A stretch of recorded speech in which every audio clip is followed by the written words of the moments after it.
to the real. All right, ladies, let's not waste any time and get right into some girl chat. Okay, do you remember when you were in school and you learned math, science, history? Well, according to a New York Times article that I just read, you may be taught different history depending on the state that you live in.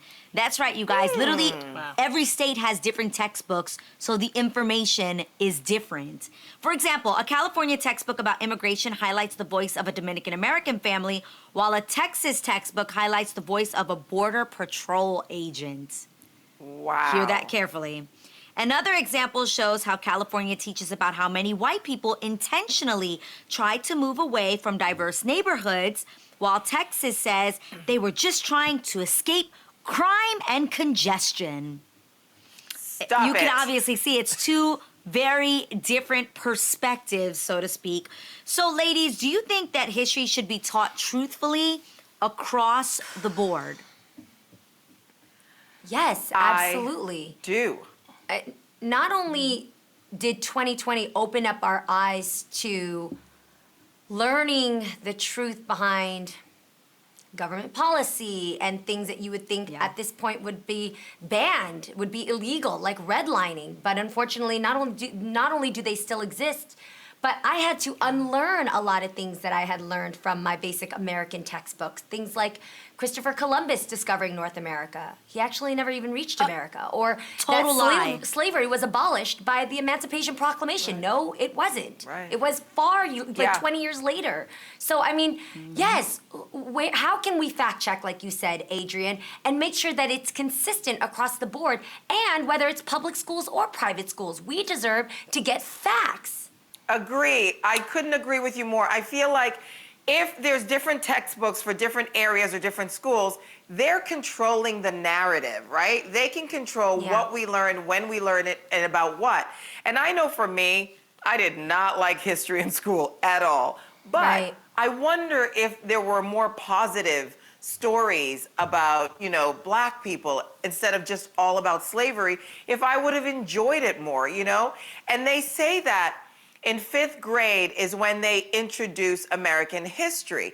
Now, 5th grade is 10 years old, right? So kids at 10 years old, they know right from wrong, and they can decipher like which stories are real or if something is really too hard for them to take in. I think they can handle it at 5th grade, right? There's a California panel that actually asked for the word massacre to be taken out of the 19th century Native American books. And because it showed white people in a harsh way. And that's what I'm talking about. If they can do that, then they can control the narrative. Unacceptable. And we won't get all the information. As a matter of fact, I never even learned about Katherine Johnson, who was the mathematician that helped NASA. I didn't even know about her None of us did. until I saw the movie Hidden Figures. Until the Exactly. movie. So Same. that kind of control to me is not okay. That we should all learn the same thing.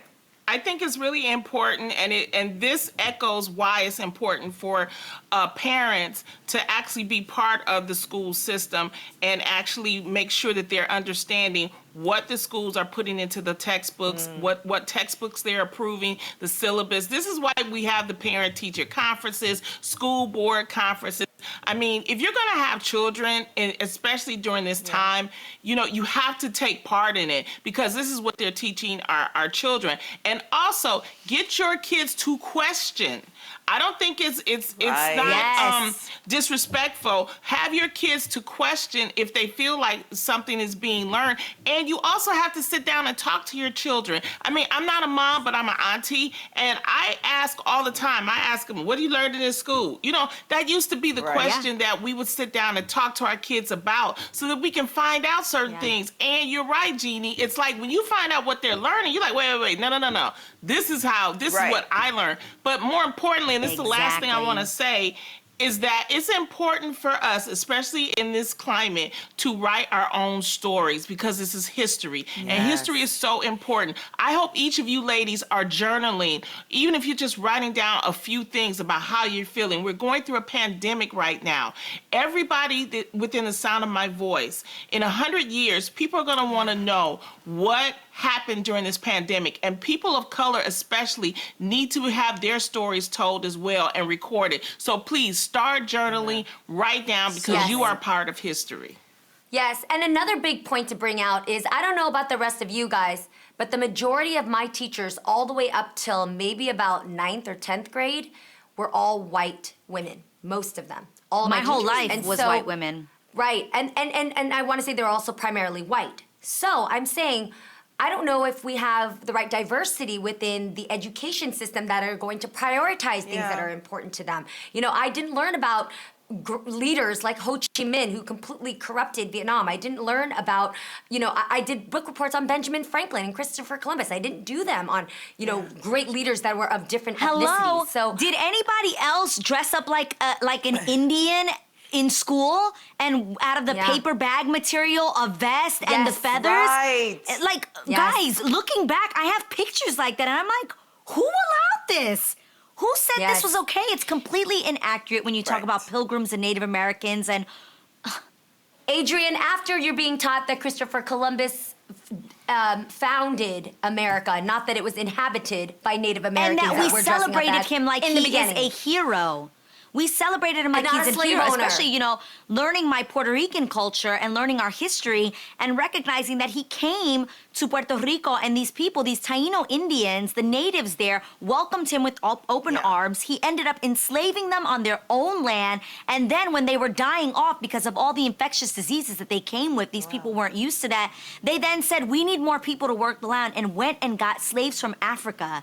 Like, that is the truth of who Christopher Columbus is. I Yes. still don't understand Yes. why he has a national about that? holiday till this day. It's insane. How about that?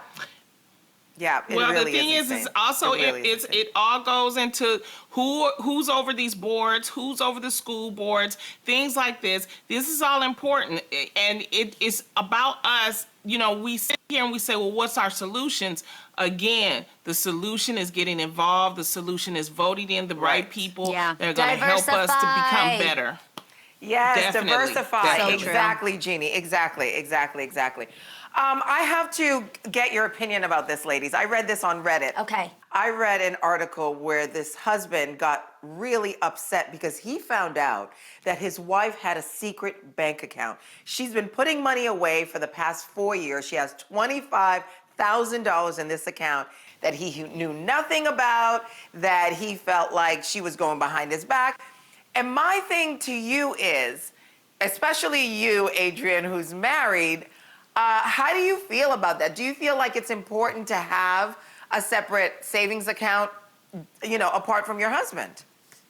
I absolutely think that women should always have their separate money and their own. That's just my personal opinion. You Yes. should always have something Yes. for yourself. But my bigger question is, what did you do to make her feel she had to keep it a secret?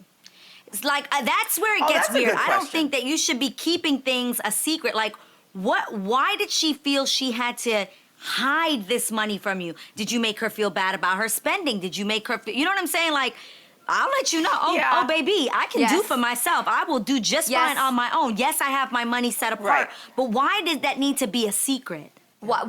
Some women, a lot in the Asian community feel that it's strongly recommended to secretly have your own account. Not because the man's fault is doing anything to make them feel forced But why to do that. secret? They just do.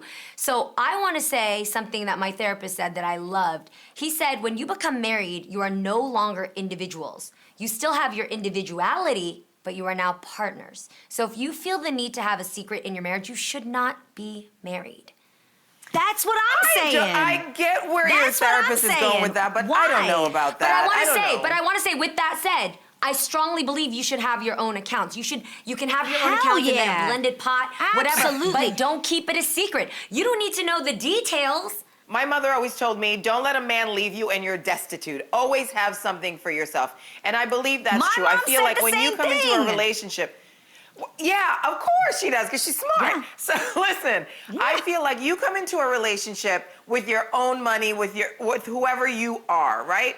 And I feel like you should have your own savings account. He can have his as well, and then there's one that you guys have together. Listen, he doesn't need to know what I'm buying him or what I spent for him on Christmas presents or anything like that, Yeah. or if I'm saving up for something that I really want. But I also feel like if you're married to someone who's reckless with money, right? So you may want to buy a house one day, but you know he spends too much. So you're putting away so that you have a better down payment. Or if he's just reckless and you want to be able to have for a rainy day, I think it's okay to do that. I have a question for Lonnie. If you heard this on the Okay. other side and it was a man who had a secret account and he doesn't let his wife know about money he has, would you view it differently? You know, no, I would not view it differently. First of all, I think a lot of women keep stuff secret from men because they feel like the man will ask and be nosy, and they may not have the strength to say they don't want to be bothered with him asking. I think that's the reason why a lot of women do it.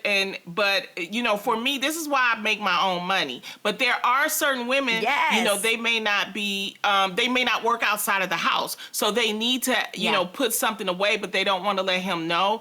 And my thing is, when you're in a relationship, I think you need to do, it's nice for us to sit back and go, yeah, we gonna tell him, we ain't gonna keep no secrets, but let's be real, sometimes there's certain things in a relationship that you do to maintain that relationship, and that's for you, and I don't want nobody to feel bad because you looking out for yourself. Women, now if you need to get out, you be secretive and Amen. you get your little hustle on the side and you prepare you and your family That's to get right. you to safety or whatever you need to do. That's right. If it is Exactly. that situation, 100% set yourself Exactly. up so that you don't feel that you have to stay in a relationship because he has the money. Yeah, you should always have something for yourself anyway.